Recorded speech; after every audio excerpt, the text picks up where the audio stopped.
Goeiemorgen. Good morning, fellow South Africans. And yep, it's me again. And one of the bugbear subjects, the SOEs, the one that has caused so much controversy with the IMF, none other than Eskom. It's right on the front pages again, guys. It's right on the front pages. Eskom is being run by fools. Now, what South Africa has got to wake up to is that affirmative action is destroying the country. And yes, there are several million white people in South Africa, but there's something like 50 million black people in South Africa. So if those black people want to commit suicide by going ahead with affirmative action and having people in key positions who have no understanding of what they're doing, then let it be on your head. You can't blame apartheid on this one, okay? You cannot blame apartheid on this one. Now, what I'm going to do in a moment is I'm going to, on a more light-hearted note, is paste a video where Eskom's call center is totally bamboozled. And I don't think that's too hard to do. But anyway, that's my opinion. But the reason for this video is a shout out to Ria. Ria, who all your links and information are incredibly valuable and much appreciated, Ria. And I have about 20 Rias in my subscribers, so, you know, don't point fingers. It could be any one of them. Okay. Now, in this little report, I've talked about the growing blackouts that are going to be happening, or the outages that are going to be happening because Eskom has run out of coal. Now think about it. If you had a bakery and you ran out of wheat, how would you bake bread? You'd think that's the most basic thing that you would make sure you had. You know, the level of incompetence at the very highest levels in SOEs like Eskom, SAA, and I could go on, is just ridiculous. And it's as a result of affirmative action. These guys are, you know, going around sort of promoting themselves like, you know, peacocks. You know, look at us. You know, I run South African Airways. I run Eskom. And they have absolutely no understanding of due diligence and what their job is. And that's why South Africa is going pear-shaped. They need to be tossed out, and people who can run the country and run the SOEs, which, it's a no-brainer. They're probably the few white South Africans still left in the country. And what the government should be doing is grabbing them before they go, because once they're gone, goodbye. Goodbye. Anyway, getting back to the article that my attention was drawn to is to do with Eskom. The South African state-owned power company's warning that the country was threatened by months of rotating blackouts became a reality in less than 24 hours. Eskom Holdings, SOC Limited, which produces most of South Africa's power, said on Wednesday that controlled blackouts could return and last throughout the year. Africa's going back to being the dark country. There's no power. There's only one other country in the world that has this problem, and that is North Korea. And we all know what the world thinks about North Korea. And it hasn't taken South Africa long to fall into the hole.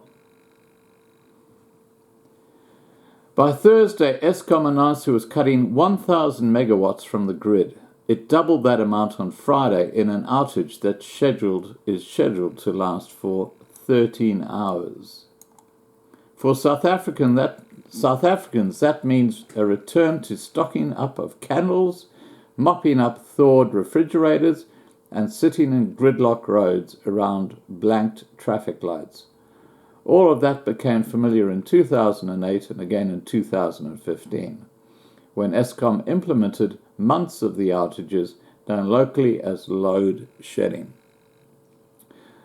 Those cuts hamstrung the economy, limiting industrial output and hurting business and consumer confidence. And that's a key issue.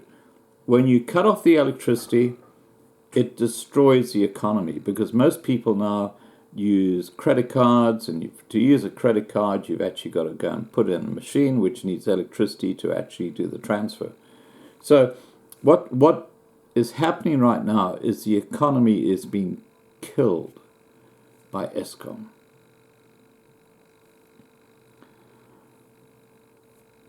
Going on with the article. What's happening is just the opposite of what President Cyril Ramaphosa set out to achieve when he took office earlier this year, seeking investment and targeting economic growth. A new board and leadership at Eskom was intended to turn the business around. And guess what? The board is full of affirmative action Africans who don't know what the... Okay, F *** know what they're doing. And let's not forget the 22 billion rand that China has loaned Eskom a while ago now. So guess who's going to be running Eskom before you can say... Okay, we'll continue with the article. While the utility took steps to root out corruption and encourage whistleblowers, it has twice delayed the announcement of a much-anticipated recovery plan. Eskom's debt has soared to this is crazy shit, okay? This is crazy. Eskom's debt has soared to 419 billion rand. That's $30.6 billion. So the money that China sent it is like a hole in the bucket. But they won't be able to repay it. So guess who is going to be taking over Eskom very soon? And they've got the Chinese police stations. So guess who will be the first organizations which will have unlimited electricity when the Chinese take over? And it won't be you guys in Soweto. It'll be these little Chinese areas which are setting up around South Africa as they colonize your country by stealth.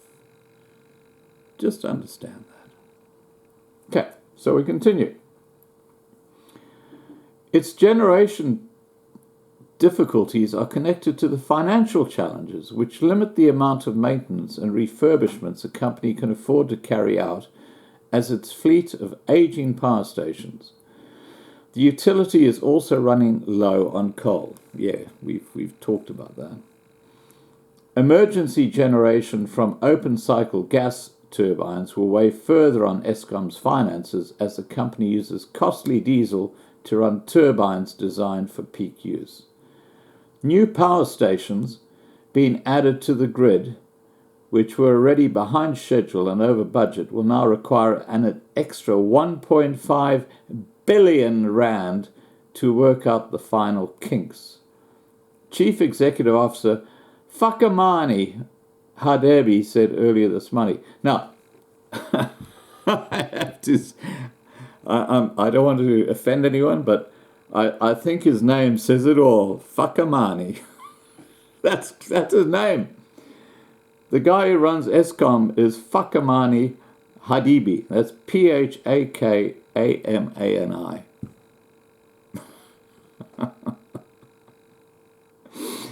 This makes a goon show look quite plain, actually. But anyway.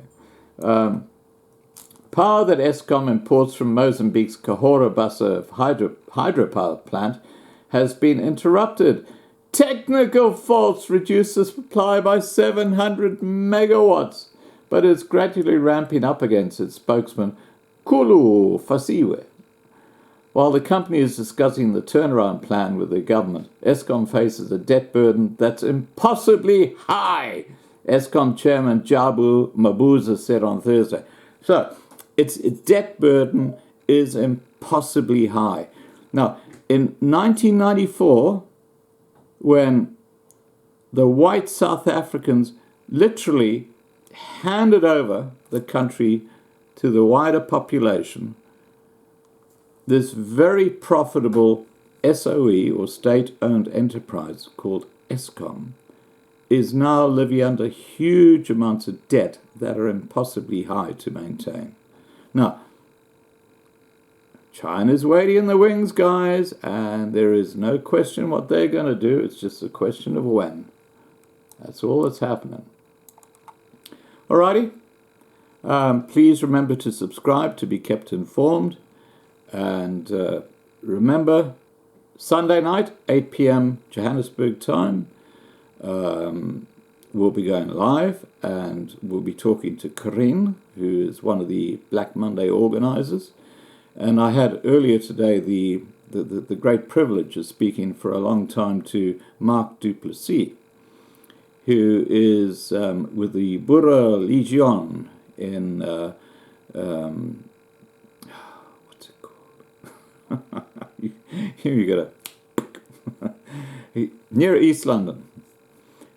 He's involved in a defence group there near East London, and we're going to be talking about what the hell is going on down in that part of the world, because it's kind of fallen apart at the seams. So the live stream I will link below, so you can actually go and hook into that, but you need to subscribe because it's a different channel, okay? But 8 p.m. Johannesburg time, Sunday night, is when we're going live. Take care, guys, and have a lovely weekend. Bye for now.